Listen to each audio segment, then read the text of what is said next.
तिवारी और आप देखना शुरू कर चुके हैं लोकल टीवी। आपको पता ही होगा कि हम बेलाट नाला की समस्या को लेकर लोकल टीवी लगातार खबर उठाते आ रहा है। लोकल टीवी इस जनहित के मुद्दे पर लगातार बातचीत करता है। लोकल टीवी ग्राउंड पर पहुंचता है और हमेशा रिपोर्ट तैयार करता है। ग्राउंड रिपोर्ट में हम लोगों से बातचीत करते हैं।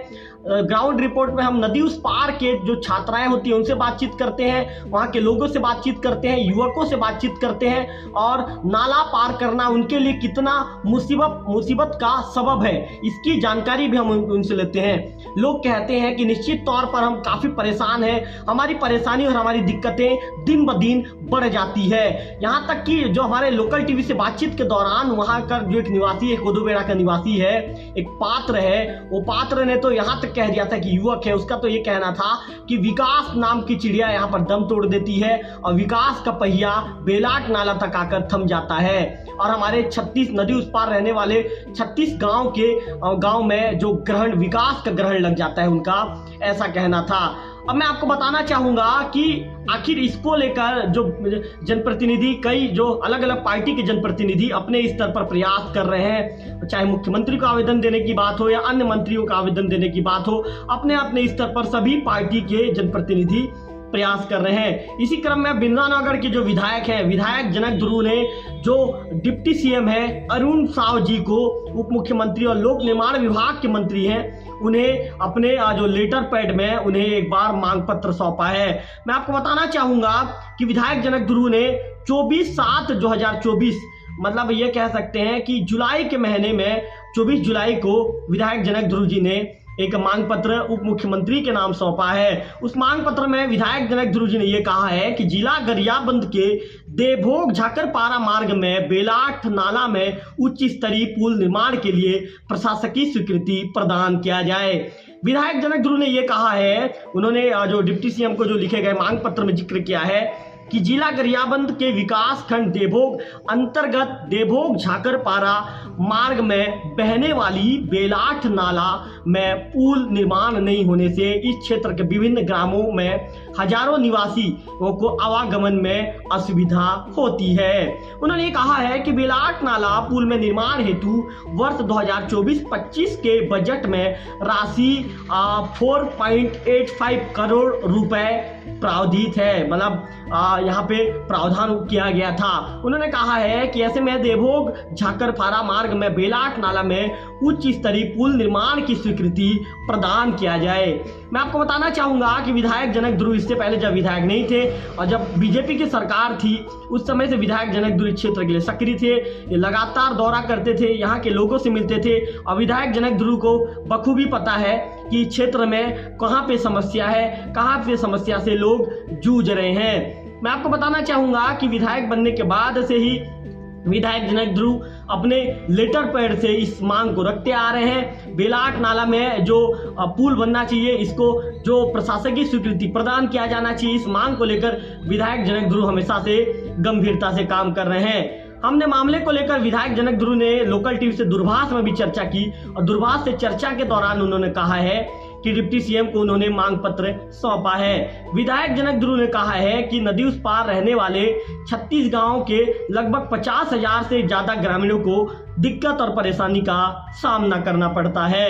उन्होंने ये भी कहा है कि मैं बखूबी जानता हूँ, मैं क्षेत्र में 10 सालों से सक्रिय हूँ और बीजेपी के जब सरकार थी, जब रमन सिंह की सरकार थी, उस समय से मैंने वहाँ पर दौरा करना शुरू किया था। उस दौरान मैं देवभोग ब्लॉक के हर गांव तक पहुंचा था, अंतिम गांव तक पहुंचा था और वहां की समस्या मुझे बखूबी पता है कि कहां पर क्या दिक्कत है, कहां पर कौन सी समस्या है, कहां पर लोग परेशान हैं। विधायक जनक ध्रुव ने यह भी कहा कि बेलाट नाला में लोगों को काफी दिक्कतों और परेशानियों का सामना करना पड़ता है। जब विधायक जनक ध्रुव के मुताबिक जब बरसात के दिनों में जब पानी आ जाता है तो पानी आ जाने के बाद लोग बहुत ज्यादा परेशान हो जाते हैं, लोगों की परेशानी, लोगों की दिक्कतें बहुत ज्यादा बढ़ जाती है। उन्होंने ये भी कहा कि जब मेडिकल संबंधित कोई कार्य जब किसी भी व्यक्ति का होता है तो उसे बेलाट नाला में चूंकि बेलाट नाला में जब 2 से 2.5 फीट 3 फीट जब पानी ऊपर बहता है तो पानी का बहाव काफी तेज होता है। ऐसे में लोगों को मजबूरीवश बस इस बेलाट नाला के जो रपटे में 2.5 से 3 फीट बह रहे पानी में अपनी दुपहिया वाहन पार करना पड़ता है। कई बार जो देखा जा सकता है कि जो पति पत्नी होती है जिन्हें उस पार जाना होता है, नदी उस पार के 36 गांव में जाना होता है, तो एक दूसरे का हाथ पकड़ कर रुक जाते हैं। जो हमारे लोकलिटी में हमने पिछले दिनों दिखाया था कि एक छात्रा होती है, जो छात्रा जामगांव की रहती है और पढ़ाई लिखाई करने के लिए देवोग हायर सेकेंडरी स्कूल जब उन्हें आना होता है तो बेलाट नाला को पार कर रही होती है और बीच में ही जो उनका साइकिल का पिछला चक्का बहने की स्थिति में आ जाता है। जब बहने की स्थिति में की कगार पर पहुंच जाता है तो एक युवक होता है, देवोग का युवक होता है, देवोग का युवक दौड़कर वहां पर जाता है, उस छात्रा की मदद करता है। कुल मिलाकर ये कहें कि लोकल टीवी भी पिछले 3 बार से इस मुद्दा को उठा रहा है। लोकल टीवी भी जनहित के इस मुद्दे को गंभीरता से उठाता आया है और कई बार हम मौके पर पहुंचते हैं और मौके पर पहुंचने के बाद जो जिम्मेदार लोगों से हम बातचीत करते हैं, वहां के लोगों का हम दर्द दिखाते हैं, वहां के लोगों की हम तकलीफ दिखाते हैं, वहां के लोगों की हम परेशानी दिखाते हैं और वहां के लोगों के तकलीफ और परेशानी की आवाज को हम कोशिश करते हैं कि शासन प्रशासन में बैठे जिम्मेदार लोगों तक पहुंचाया जाए। हमारी कोशिश हमेशा ये रहती है और हमारी ये भी कोशिश रहती है कि जिम्मेदार जब इस मैटर को उठाएं, जब हम इस मामले को उठाएं तो जिम्मेदार गंभीरता से ले और गंभीरता से लेते हुए लोगों की परेशानी को समझे, लोगों की तकलीफ को समझे और उनकी परेशानी को दूर करें। मैं आपको बता दूं क्या देश को आजाद हुए 78 साल हो चुके हैं और छत्तीसगढ़ बने आज 24 साल हो चुके हैं। आज 24 साल होने के बाद भी 24 सालों से अलग अलग पार्टी के नेता अपने नेताओं के पास जाते हैं, उस आवेदन को देते हैं, लेकिन आखिर उस आवेदन पर कार्रवाई क्यों नहीं होती? ये भी अभी भी सवालों के दायरे में है। अभी भी ये सवाल शासन प्रशासन में बैठे जिम्मेदारों को कटघरे में खड़े करती है। मैं आपको बता दूं कि 2001 में छत्तीसगढ़ का निर्माण हुआ, उस दौरान 3 सालों तक स्वर्गीय अजीत जोगी की सरकार रही। इसके बाद जब समय आया 15 सालों तक मुख्यमंत्री डॉक्टर रमन सिंह छत्तीसगढ़ के मुखिया के तौर पर रहे। डॉक्टर रमन सिंह के पास भी कई बार इस मामले को लेकर आवेदन दिया गया कि बेलाट नाला में परेशानी हो रही है, बेलाट नाला में दिक्कत हो रहा है, बेलाट नाला के नाम से नदी उस पार के रहने वाले 36 गांव तक विकास नहीं पहुंच पाया है। बेलाट नाला के नाम से बेलाट नाला में जो पुलिया नहीं होने के चलते लोग परेशान हैं। ऐसे में डॉक्टर रमन सिंह की सरकार भी विदा हो गई, लेकिन बेलाट नाला को लेकर किसी जिम्मेदारों ने गंभीरता नहीं दिखाई। इसके बाद समय आया भूपेश बघेल की सरकार का और कांग्रेस की सरकार आई। कांग्रेस की जब नई सरकार, जब 15 सालों के वनवास जब काट कर जब नई सरकार अपने 15 सालों का सूखा खत्म कर जब वापस लौटी तो लोगों को उम्मीद थी कि बेलाट नाला जैसे जो महत्वपूर्ण समस्या दूर हो जाएगा, लेकिन भूपेश बघेल की सरकार भी 5 सालों तक विदा हो गई। इस दौरान जो कांग्रेस की, जो मैंने पिछले दिनों की वीडियो में दिखाया था कि कांग्रेस की एक नेत्री है, वहां पर पहुंचती भी है, नारियल फोड़ती है, भूमि पूजन करने की बात करती है, लेकिन इसके बाद भी आखिर भूमि पूजन करने के बाद काम क्यों शुरू नहीं हो पाया, ये जवाब जो नेत्री के पास भी नहीं है, जो नेत्री वहां पर पहुंची थी और जिसने नारियल फोड़ा था। ऐसे में मैं ये कहना चाहूंगा कि आप जनता को धोखे में मत रखिए, आप जनता को धोखे में रखकर नारियल मत फोड़िए। यदि कहीं पर कोई काम हो रहा है तो बिल्कुल आप नारियल फोड़िए, आपका स्वागत है।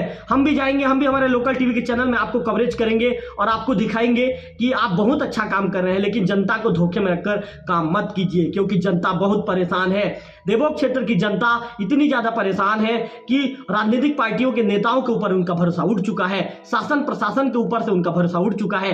क्योंकि 24 सालों से जो आवेदन निवेदन गुहार करते आ रहे हैं, लेकिन उनके ना आवेदन पर विचार किया गया, ना उनके निवेदन को सुना गया और ना ही उनके गुहार पर जिम्मेदारों ने किसी तरह का उचित कदम उठाना मुनासिब समझा।